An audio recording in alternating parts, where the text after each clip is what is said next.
কোনো সুযোগ নাই, কোনো সুযোগ সৃষ্টি তারা করে নাই। জুলাই মঞ্চ আমাদের সাথে একাত্মতা ঘোষণা করেছে, সেই জন্য মাধ্যমিক মিডিয়ার পক্ষ থেকে তাদেরকে আমরা মোবারকবাদ ও ওয়েলকাম জানাই। আমি বলতে চাই, গত 24 তারিখে স্বাধীন তদন্ত কমিশন বলেছেন যে দেশের এবং বিদেশের চক্রান্ত ছিল। এই স্বাধীন তদন্ত কমিশন তো না বুঝে কথা বলে নাই, তারা তদন্ত করে ফেলেছে দেশের এবং বিদেশের চক্রান্ত ছিল। এই বিদেশ কারা? আমাদের পার্শ্ববর্তী ভারত। আমাদের পার্শ্ববর্তী ভারত তারা 1971 সালের পরের থেকে আজকে 54 বছর পর্যন্ত আমাদেরকে গোলামির শৃঙ্খলে আবদ্ধ করে রেখেছে। সরকার শেষে তাদেরকে এই গোলামির শৃঙ্খল করিয়ে তাদেরকে বশ্যতা স্বীকার করে তাদেরকে প্রভুত্ববাদ, তাদেরকে প্রভু স্বীকার করার জন্য চেষ্টা করেছে বারবার। সেই ভারত চক্রান্ত করে 2009 সালে 25শে ফেব্রুয়ারি পিলখানায় একটি হত্যাকাণ্ড ঘটিয়ে যারা ঘটনা ঘটিয়েছে তাদেরকে পাশ কাটিয়ে যারা সাধারণ মিডিয়া তাদেরকে 18,000 পরিবারকে নিঃস্ব করে দিয়েছে। আমরা অসহায়, আমরা সাধারণ, আমরা প্রতিবাদ করতে পারি এই গত 16 বছর।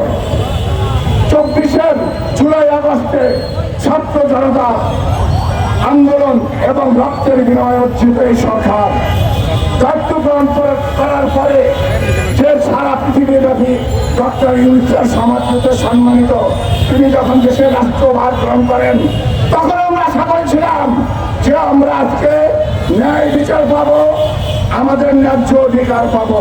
কিন্তু আমরা গত 10 মাস এই রাজপথে থেকে সরকারকে বলতে বুঝাতে এবং সর্বোচ্চ চেষ্টা করেছি। ডিসি মহোদয় থেকে শুরু করে প্রত্যেকটা মন্ত্রণালয় সচিব পর্যায়ে আমরা আমাদের স্মারকলিপি প্রদান করেছি এবং প্রতি মাসে আমাদের এই বিজ্ঞানের ন্যায্য অধিকার ফিরে পাওয়ার জন্য আমরা সর্বোচ্চ চেষ্টা করেছি। আজকে আমরা 6 দিন ধরে রাজপথে আছি, যেখানে তদন্ত কমিশন বলেছে দেশি এবং বিদেশি চক্রান্ত ছিল এবং রাজনৈতিক যারা নেতা পর্যায়ে আছে তারা এর সাথে জড়িত ছিল। তাহলে আর বাধা কোথায়? তাহলে বিডিআরের ন্যায্য অধিকার ফিরিয়ে দিতে বাধা কোথায়? কে বাধা হয়ে দাঁড়িয়েছে তার নামটা বলুন, আমরা তার সামনে বুক পেতে দেবো। আবু সাহেব যদি দেশ স্বাধীনতার জন্য 2 হাত প্রসারিত করে বুক পেতে দিতে পারে তাহলে বিডিআর তার ন্যায্য অধিকার ফিরিয়ে পাওয়ার জন্য বুক পেতে দেবে ইনশাআল্লাহ। আমরা বিডিআর যারা এখানে 6 দিন ধরে অবস্থান করছি, জুলাই মঞ্চ যারা কোনো দলমত কোনো কিছু বোঝে না, তারা বোঝে দেশের স্বাধীনতা, সার্বভৌমত্ব এবং বারবার রক্ত দিয়ে এই স্বাধীনতা আনা সম্ভব নয়। অতএব হাজার হাজার ছাত্র জনতার রক্তের বিনিময়ে হাজার হাজার ছাত্র আজকে বঙ্গত্ব বরণ করে কাটাচ্ছে, তাদের পরিবার নিঃস্ব হয়ে গেছে। এই রক্তের উপরে দাঁড়িয়ে যে সরকার আছে তারা তাদের প্রতি কোনো খেয়াল করছে না। অতএব আমরা যারা মিডিয়ার ক্ষতিগ্রস্ত মিডিয়ার, আমরা সীমান্তে ছিলাম সম্মুখযোদ্ধা, রাজ্যের গঠন আমাদের জীবন উৎসর্গ করে দেশের 1 ইঞ্চি মাটিও আমরা শত্রু আক্রমণ থেকে আমরা রক্ষা করার জন্য জীবন প্রাণ শপথ করেছি। আমরা আবার প্রাণ শপথ করে বলেছি আমাদের ন্যায্য অধিকার ফিরে পাওয়ার জন্য প্রয়োজনে আবার জীবন দিব। এই জুলাই মঞ্চ আমাদের সাথে একাত্মতা ঘোষণা করেছে, সেজন্য আমি তাদেরকে ওয়েলকাম এবং সাধুবাদ জানাই। ধন্যবাদ আপনাদের সকলকে। ভালো থাকুন। আসসালামু আলাইকুম। ওই বিডিআর কি আছে? ওই বিডিআর কি আছে? ওই বিজেপি না বিডিআর, বিজেপি না বিডিআর, প্রজ্ঞাপনের অনুধারা, প্রজ্ঞাপনের অনুধারা আমাদের দাবি, আমাদের দাবি, আমাদের দাবি, আমাদের দাবি। দিল্লি না ঢাকা, দিল্লি না ঢাকা, গোলাম না আজাদি, গোলাম না আজাদি।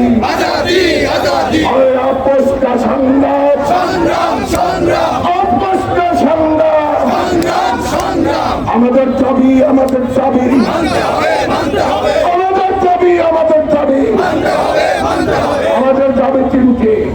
আমরা সরকারের পর্যায়ে আমাদের দাবিগুলো দিয়েছি। অতএব আমাদের দাবি না মানা পর্যন্ত জুলাই মঞ্চ আমাদের সাথে আছে, 18 কোটি জনগণ আমাদের সাথে আছে। আমরা আর কোনো ভয় নেই, ইনশাআল্লাহ আমরা কাউকে কোনদিন ভয় পাই না। আমরা বিডিআর ঐতিহ্যবাহী একটি বাহিনীর সদস্য। অতএব আপনাদের সকলকে এখানে অবস্থান গ্রহণ এবং আমরা যে ন্যায্য দাবি নিয়ে রাজপথে আছি, আপনারা যারা দূরান্ত থেকে আমাদের সাথে সহযোগিতা করছেন, আমাদের সাথে আছেন, আপনাদের সকলকে আমাদের সাথে পাশে থাকার জন্য বিনীতভাবে অনুরোধ করছি। ধন্যবাদ সবাইকে। আসসালামু আলাইকুম। এখন কথা বলবেন আমাদের প্রচার ব্যবস্থাপক জুলাই মঞ্চ জনাব মিনহাজ।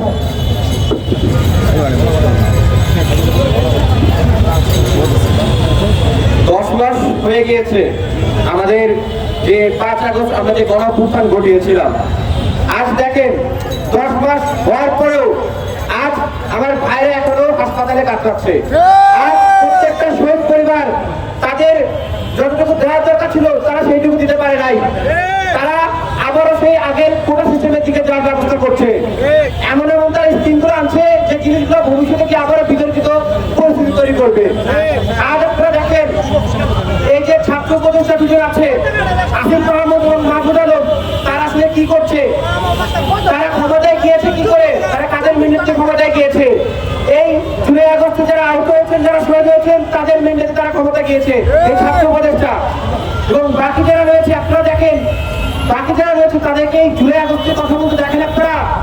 আমাদেরকে এখন দরকার আছে পরিবেশ নিয়ে কথা বলার, এখন দরকার আছে প্লাস্টিক বর্জন করার। আগে সর্বোচ্চ কি দরকার আমাদের? আগে আমাদের এই জুলাই আগস্টের বিচার করতে হবে। আওয়ামী লীগকে আপনার বিচার প্রক্রিয়া দিয়ে এই যে অবস্থা চলছে পর্যন্ত নিষিদ্ধ করা হয়েছে আপনার 12 মে। এরপর দেখেন 1 মাসের অধিক হয়ে গিয়েছে। আপনার হচ্ছে অফিসিয়ালি যে দিনগুলো দিয়েছে যদি বন্ধ বাধা দেয় তাহলে হচ্ছে আপনার 27 থেকে 28 দিন হয়ে গেছে। 30 দিন হতে কিন্তু আর বেশি দিন টাইম নাই।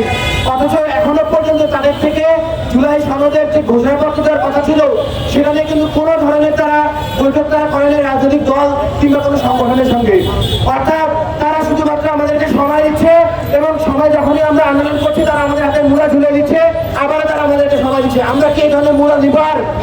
আমরা কি তাদের এই ঝুলনে মুড়া নিব?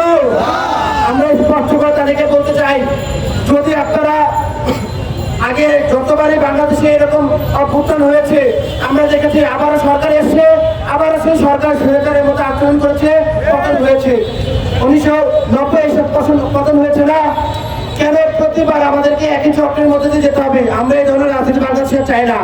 আমরা বাংলাদেশে এই ধরনের হত্যা গুম খুনের রাজনীতি চাই না। আমরা বাংলাদেশ স্বাধীন হয়েছে 54 বছর হয়েছে। এই 54 বছর আপনি দেখেন সিঙ্গাপুর, মালয়েশিয়া, অন্যান্য যে দেশগুলো রয়েছে তারা তো আমাদের রাজপথে সবাই স্বাধীনতা অর্জন করেছে।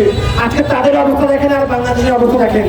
তারা আজকে কত উন্নয়নশীল দেশ চলে গিয়েছে, উন্নত দেশ, অথচ আমরা আমাদের অবস্থা দেখেন। রাজনৈতিকভাবে একটা সুস্থ নির্বাচন বাংলাদেশে হইতে গেলে কত ধরনের সমস্যা আছে। অর্থাৎ আমাদের মেন সমস্যা হচ্ছে সিস্টেমে। এখন সিস্টেম নিয়ন্ত্রণ কারা করে? সিস্টেম নিয়ন্ত্রণ করা হচ্ছে সচিবালয় থেকে। তাহলে এই যে সচিব যারা রয়েছে এখনো পর্যন্ত যারা আওয়ামী লীগের দোষী যারা রয়েছে কতজনকে আপনারা সরিয়েছেন? সচিবালয় এখনো আওয়ামী লীগের দোষীরা বসে রয়েছে। এই যে পুলিশ, এই যে র্যাব যারা ছাত্রদের উপর নির্বিচারে গুলিবর্ষণ করেছে কতজনকে আপনারা বহিষ্কার করেছেন? কতজনকে আপনারা আইনের আওতায় নিয়ে আসছেন? এই যে সেনাবাহিনী থেকে তো অনেকে গুলিবর্ষণ করেছিল, ভিডিও ফুটেজে রয়েছে। কতজন সেনাবাহিনী থেকে আপনারা তাদেরকে বহিষ্কার করে তাদেরকে শাস্তির আওতায় এনেছেন? এছাড়াও যারা এত বছর বিভিন্ন জায়গায় আওয়ামী লীগের দালালি করেছে, আওয়ামী লীগের পা ছেড়েছে, এই সকল ব্যক্তিদেরকে আপনারা কতটুকু আইনের আওতায় নিয়ে আসতে পেরেছেন? অর্থাৎ আমরা এই ধরনের রাজনীতি আপনার কাছে চাই না। আমরা খুব স্পষ্ট করে জুলাই মঞ্চের পক্ষ থেকে বলতে চাই যে জুলাই যে সনদ যে ঘোষণাপত্র সেটা দিতে হবে। সেটা আপনারা সরকারের পক্ষ থেকে দিন কিংবা আপনারা রাজনৈতিক দল কিংবা যে সংগঠনগুলো আজকে রয়েছে তাদের সাথে আপনারা বৈঠক করুন। প্রত্যেকটি রাজনৈতিক দল এবং সংগঠন যে দাবিগুলো জানায় সেগুলো যে দাবিগুলো অধিক পরিমাণে আসে সেগুলোকে আপনারা লিখিত আকারে করে আপনারা একটা জুলাই ঘোষণাপত্র দিয়ে দিন। এবং আপনারা যদি এই ঘোষণাপত্র এবং এই যে রাজনৈতিক যে অস্থিতিশীলতা গত 54 বছর ধরে বাংলাদেশে আসছে এবং এরপরে নির্বাচন হবে, আবার এই যে বিএনপি যদি আসে বা অন্য কোনো রাজনৈতিক দল যদি সরকারে আসে তাহলে আবার কি হবে? সেই পুরনো বন্দোবস্তে আমরা চলে যাবো। আমরা এই ধরনের কোনো কিছু চাই না। আমরা খুব জোরভাবে বলতে চাই যে আপনারা আপনাদের কর্মকাণ্ডে আসলে ব্যর্থ হয়েছেন। আপনাদেরকে আমরা আসলে আর চাই না। আমরা চাই আপনারা উপদেষ্টা মন্ডলী থেকে আপনারা পদত্যাগ করুন। আমরা একটি জাতীয় বিপ্লবী সরকার গঠন করবো, যে সরকার আগে সকল সংস্কার করবে, এমন একটা কাঠামো তৈরি করবে, এরপর আমরা একটা নির্বাচন দেখতে চাই। ওই নির্বাচনের মাধ্যমে যে দল ক্ষমতা আসবে সেই দল যেন কোনোভাবেই একক আধিপত্য বিস্তার করতে না পারে। অর্থাৎ অন্যান্য যে বিরোধী দলগুলো থাকবে তাদেরও যেন তাদের পরিমাণ লড়াই করার মতো শক্তি থাকে, এরকম একটা কাঠামো আসবে, এরপর নির্বাচন দিবে। তাই বলছি যে জুলাই ঘোষণাপত্র খুব শীঘ্রই আপনাদেরকে দিতে হবে। আর আপনারা যদি এই রাষ্ট্রপতি যে শেখ হাসিনা কাঠপুতলি, তার তত্ত্বাবধানে আমরা কোনো ধরনের নির্বাচন আমরা চাই না। আগে এই রাষ্ট্রপতির পদত্যাগ করতে হবে। রাষ্ট্রপতির পদত্যাগ করে একে জাতীয় সরকার গঠন করতে হবে, যেটা রাষ্ট্রপতি হবে হচ্ছে ডক্টর মোহাম্মদ ইউনূস। এরপরে আপনারা প্রত্যেকটি দল বা রাজনৈতিক দল থেকে আপনারা উপদেষ্টা প্যানেল গঠন করবে। তারপরে আপনারা সাময়িক যে সংস্কারগুলো রয়েছে, নির্বাচনের জন্য যে বিষয়গুলো দরকার, সেই বিষয়গুলো কার্যক্রম সম্পন্ন করার পরে আপনারা একটা নির্বাচন দিবেন। তা না হলে আপনারা যদি এই রাষ্ট্রপতি থাকা অবস্থায় যদি আপনারা কোনো ধরনের নির্বাচনের ব্যবস্থা করেন, সেই নির্বাচন কিন্তু আমরা বাঞ্ছাল করে দেবো। আমরা বাংলাদেশে কোনো ধরনের নির্বাচন হতে দিব না এই রাষ্ট্রপতি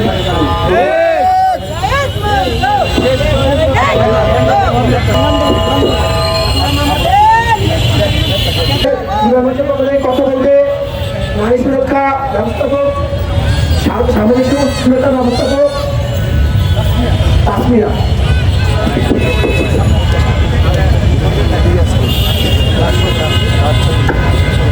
আসসালামু আলাইকুম। আপনারা ইতিমধ্যে জেনে গেছেন আমাদের আজকের এই কর্মসূচির বিষয়। আমাদের আজকের কর্মসূচির বিষয়টি হচ্ছে এই 30 কর্মদিবসেও জুলাই সনদ প্রত্যাশায় ব্যর্থ হওয়া এই ইন্টারিমকে আমরা পুনর্গঠনের দাবি জানাতে এসেছি। এবং এত স্বাধীনতার আজকে 9-10 মাস চলে, কিন্তু এই ইন্টারিম সরকার যে কারণে গঠন করা হয়েছিল তার একটি নিদর্শন আমরা এখনো বাংলা নথিতে দেখতে পেলাম না। এই এত আন্দোলন সংগ্রামের পর আমরা এই সরকার যারা এই দেশকে এখন নিয়ন্ত্রণ করছে, যাদের কথা ছিল এই ফ্যাসিবাদী এই শাসনকে মুছে ফেলতে বাংলাদেশ থেকে, সেই ফ্যাসিবাদের দোষরদেরকে এখন পর্যন্ত যোগ্য শাস্তি দিতে দেখলাম না। আজকে আপনারা কার কাছে এই বিচারের আশা করেন? যারা নিজেরাই ফ্যাসিবাদ, যারা ফ্যাসিবাদ কায়েম করছে, যারা ফ্যাসিবাদের দোষররা বসে আছে এখনো তাদের ক্ষমতায়, তারা কিভাবে অন্য আরেক ফ্যাসিবাদের বিচার করবে? আমরা এই ফ্যাসিবাদদেরকে, এই ফ্যাসিবাদের দোষরদেরকে আর কোনো ক্ষমতায় দেখতে চাই না। এবং ডক্টর মোহাম্মদ ইউনূসকে আমরা রাষ্ট্রপতি হিসেবে ঘোষণা করে বিপ্লব পরবর্তী বাংলাদেশে যারা বিপ্লবীরা আছে, যারা এই বিপ্লবকে সত্যিকার অর্থে ধারণ করে, যারা 24-এর এই চেতনাকে বিপ্লবকে বিক্রি করে খায় না, এরকম বিপ্লবীদেরকে দিয়ে আমরা বাংলাদেশ পুনর্গঠন করতে চাই। এবং ততদিন পর্যন্ত যেহেতু 24 সালে আমরা আন্দোলন করেছি এই ফ্যাসিবাদ হাসিনাকে এই বাংলাদেশ থেকে বিতাড়িত করার জন্য, এখন দেখছি হাসিনার দোষরেরা